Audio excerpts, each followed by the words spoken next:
Hey, this is Sky. Welcome to my YouTube channel. So they say time heals all wounds. It's not really the case when it comes to trauma. Time itself doesn't do anything. Just having water under the bridge between you and a particular event that upset you, that fucked you up, doesn't heal anything. You have the ability, if you don't put in the work towards healing yourself, you have the ability to be fucked up forever, to stay in a perpetual state of mourning. Say, for example, with a loss, somebody that dies close to you. That's fucked up. That hurts. There's people that carry that hurt for 20, 30 years until the day they die. That's not healthy. At a certain point, you need to be able to get over things, and it doesn't happen just on its own. Just by sitting around waiting like you're waiting for a bus. It doesn't happen like that. You have to take active steps towards healing yourself, or you have to seek help and get a life coach, a therapist, social worker, a wise man, a shaman, a guru, somebody who can help you move past your trauma. You can't hold on to negativity and anger for the rest of your life. It will harm your health, your physical health, your mental health.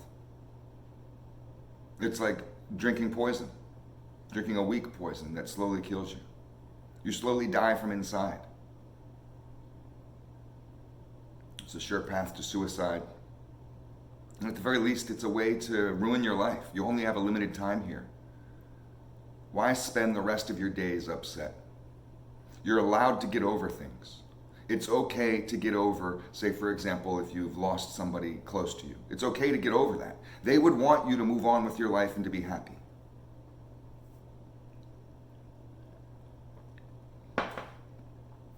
My father got murdered in 1991. It was a particularly upsetting scenario to me. I took it pretty hard. The funny thing about it is I didn't have a great relationship with my father. I didn't idolize him, I didn't worship him, I didn't respect him. I'd only known him for 3 years. I met my father when I was 17, he died when I was 20. In those 3 years, we hung out a few times, maybe 3 times. But when he was murdered, and I got that call saying your dad's dead, it hit me like a ton of bricks. And the feeling was that, I had always wanted a father. All my friends had fathers. They'd always talk this shit. I respect my father. Oh, my father is my hero. My father and I are going to go do this and that. All this bullshit. And I never had any of that, ever. I was jealous. I wished I would have had that. I always wished I would have had that.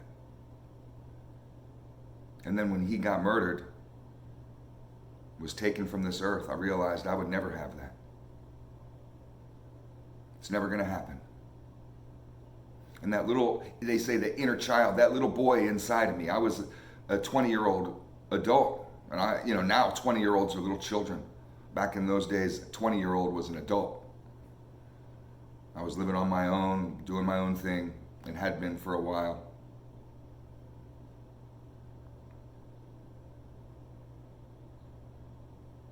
And long story short with that, it really fucked me up. So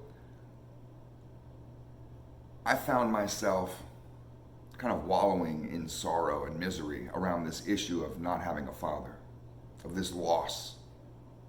That inner child was just crying out, where's my daddy? Where's my daddy?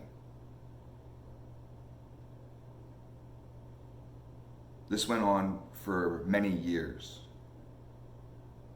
That kind of pain caused me to make bad decisions. My life didn't get any easier after he died. It got a world harder, mountains harder. My life spiraled out of control. And my dad was a dysfunctional guy. He was a criminal. He was a gangster, a real deal gangster. And I did everything I could to follow in his footsteps after he died. Not consciously. I didn't say, oh, I'm going to be just like him to carry on his legacy, but that's what I was doing. I became dysfunctional. I became an alcoholic, horrible alcoholic, drug addict. I became violent, went crazy. I became him in a bunch of different ways. And it was all just because I had this inner pain. He had become that way because of his inner pain. And let himself just kind of tumble down the stairs of life, descend into madness and dysfunction. And I did the same thing right after he died. About 6 years had gone by.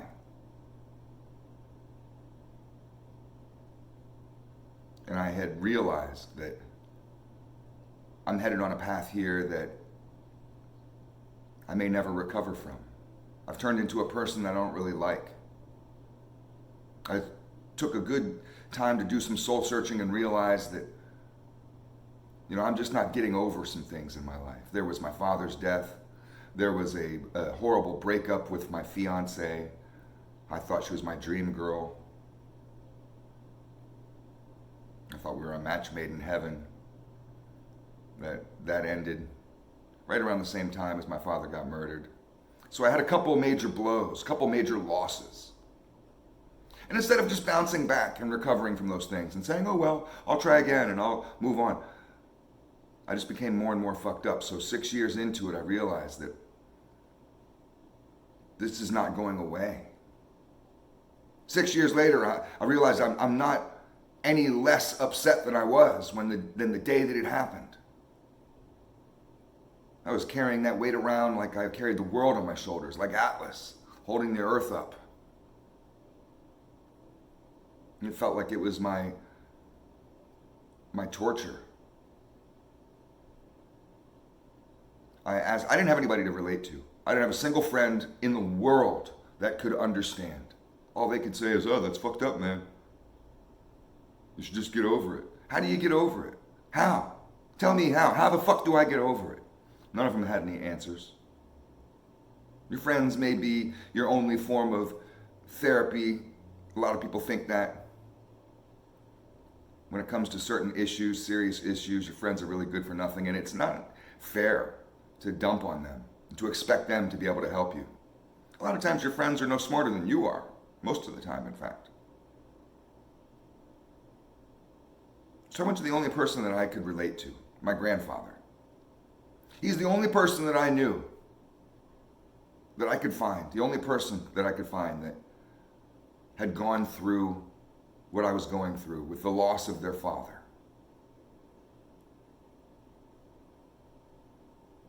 So I asked him, I was just like, hey, Grandpa, you lost your dad, he died. How long did it take you to get over it? And he looked at me real serious and he was like, well, it took me a long time because I was really close to my dad. I idolized him. I thought he was the greatest man, the strongest man. I respected him so much, and going on and on about that shit. I couldn't relate to none of that. He was like, so it took me a long time. And I was like, well, how long? Because I'm just wondering. How long are you supposed to go through a mourning? How long are you supposed to go through this kind of pain? And he was like, well, it took me, the better part of a couple months. A couple months? You got over your hero's death in a couple months? I didn't really like my dad, and it's taken me 6 years. I'm still lost in this shit. I see a picture, I think about him too much. I hear a song, I start to cry. I'm a mess. I'm a fucking mess. I'm ruining my life off of this. Took you a couple months. It's 6 years. I'm 6 years into this, and it feels like it's never going to end. And he was useless too. I felt truly on my own with this, so I did the best thing I could. And I went and sought professional help. Went and saw a psychiatrist.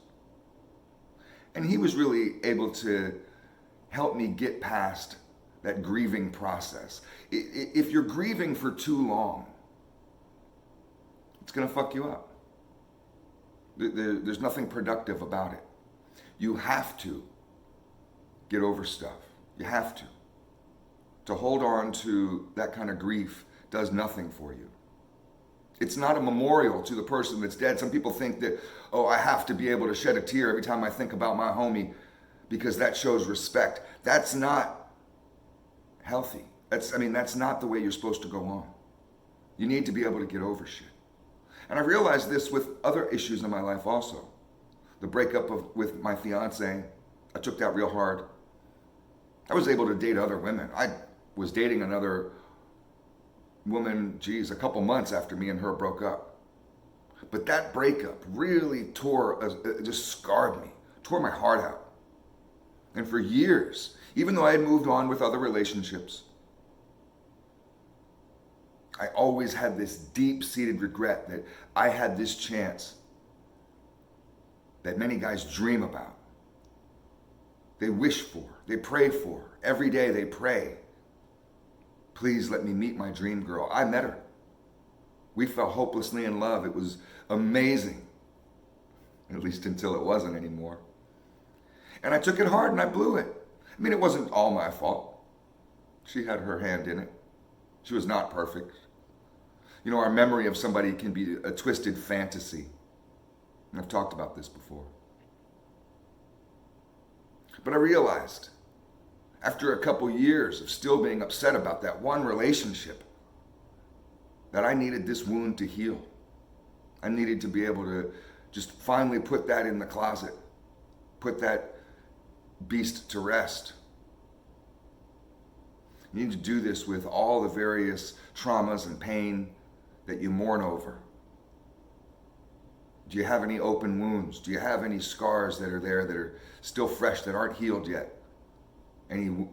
Anything that's still torturing you? You need to be able to figure out a way to let it go, and you have options. I mean, depending on what the scenario is, there's different processes that you can go through, mental practices that you can do. Just like working out, it takes repetition, but then you find that you're getting stronger. But don't be too proud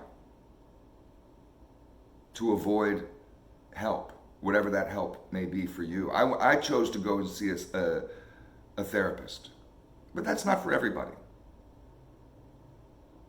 Just know that your friends aren't always going to be the right people. You need someone with more wisdom than that. Somebody who's been through it and that understands it and who's gone and gotten past it and can turn you on to some tips and tricks. Help you with some daily practices, some daily discipline. And that's one of the keys towards moving on from any trauma, is to adopt a life of daily discipline and to search for meaning. You're not searching for happiness in this life. Happiness is a byproduct of meaning. When we become depressed, terribly upset, we lose people around us, we miss out on opportunities, we have major traumas and events that really, really fuck us up. It's important to do two things: to stay disciplined on a daily basis with your mind, body, and soul program, and to be searching for a life of meaning, to really be giving back into helping others. When you realize that life isn't so much about you, that even if you're feeling bad today, even if you're still going through some of your dramas, you can help somebody else. You might be able to save somebody else. Be their lifeline. That really makes a difference in our own mental health. It enables us to be able to go to bed content, live a virtuous life. Don't allow yourself to wallow in that misery too long. It's like quicksand. Eventually you'll just sink. Thanks for watching.